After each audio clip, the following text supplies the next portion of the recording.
আসসালামু আলাইকুম। কৃষি এগ্রো নার্সারি পক্ষ থেকে স্বাগতম। তো আমার ঠিকানা হচ্ছে নাটোর জেলা বড়াই গ্রাম থানা, গ্রাম তালসো কুন্ডুপাড়া। তো এগুলো পটলের চারা, দেখেন কি সুন্দর সতেজ পটলের চারা। পটলের চারা মূলত লতা থেকে চারা তৈরি করতে হয়। তো আমাদের এই চারাগুলি লতা থেকে চারা তৈরি করা, দেখেন কি সৌন্দর্য যে পটলের চারাগুলি। পটলের দুইটা ভাগে বিভক্ত থাকে, এক হচ্ছে পুরুষ আর এক হচ্ছে মহিলা, অর্থাৎ মেল ইমেল দুইটারই প্রয়োজন। অর্থাৎ শতকরা 90% মেয়ে চারা রোপণ করতে হবে আর বাদ বাকি 10% পুরুষ চারা রোপণ করতে হবে।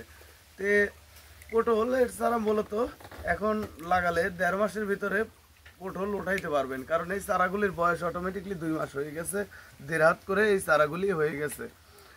আর আধাত হইলেই দেখা যাবে ফুল চলে আসবে, কারণ এই চারাগুলি করা ছিল মাঘ মাসে, এখন বর্তমানে ফাল্গুন চৈত্র মাস চলে। সেক্ষেত্রে দেখা যাবে যে এখন লাগালে আপনি 1.5 মাসের ভিতরে ওই গাছ থেকে পটল উঠাইতে পারবেন।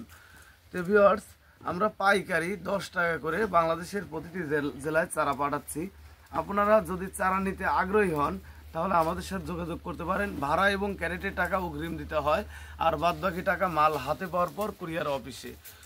তো ভিউয়ার্স, আমার এই ভিডিওটি অবশ্যই একটি লাইক করবেন, শেয়ার করবেন, কমেন্ট করবেন। আসসালামু আলাইকুম।